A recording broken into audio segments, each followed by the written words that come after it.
Hi, it's Sue here. I'd like to wish you all a very happy new year, and I hope that this year is a good one for you. I thought that I would start this year by reading you a portion of my book, Life Experiences with God. It comes at a time when I'm trying to work out why people do the things that they do that hurt others, especially why my dad did what he did to me.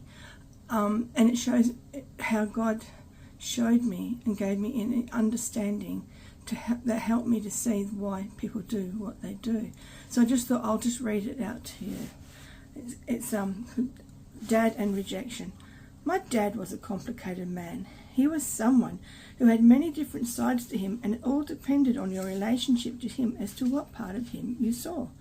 Growing up, it became obvious to all his children that it was better to be his friend than a worker or his child. He had more patience with a friend. As his children, we were expected to do as he said, without question. I think that had a lot to do with his own upbringing, because he always obeyed his mother's demands instantly. He was always searching for new and better ways of being, but never quite getting there. Some ideas were quite radical and some more realistic.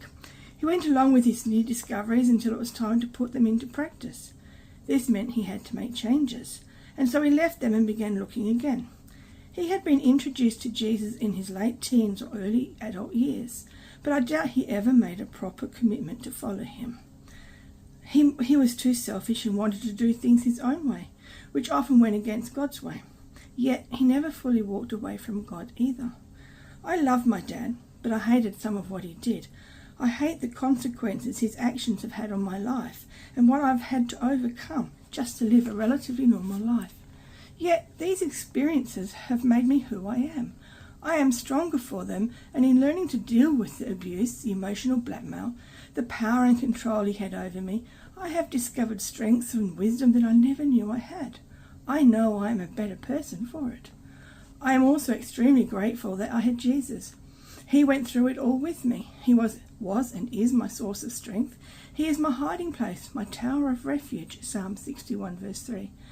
He is everything to me, and I cannot even begin to imagine what I would do without him.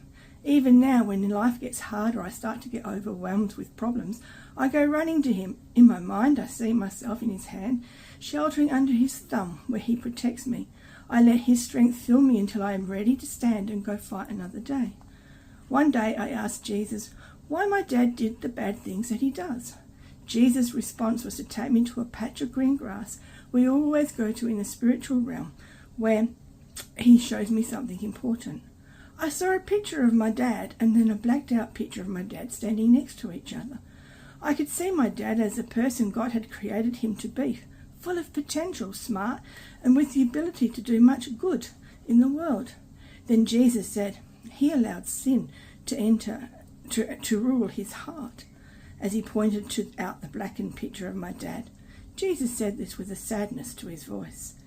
This was not God's choice for my dad. He was created to do so much good in the world, yet he allowed pride and a sinful nature to overrule him, and he ended up causing so much grief and pain to so many people. A life wasted.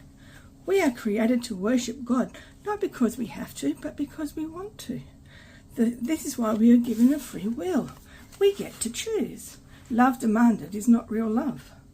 Many of us do choose to worship God with our whole hearts, while the remainder don't. They, like my dad, choose to worship and serve another. Their lives, while often appearing to be good, are nothing like the lives they could have had if they had only chosen to walk and stay in the light, God's light. Instead, their lives reflect the darkness of sin that is in them, and they are doomed to an eternal life away from God, in a place not designed for human beings. And that is why people do bad things. They allow sin in all its various forms to rule and govern in their hearts. And it explains a lot to me. It really, really helped me.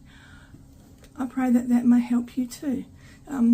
If you want to know more, my book is available through Amazon and a few other book places, or on my webpage, susannabrune.com, and there's a link there that takes you to where you can buy it. All right, God bless.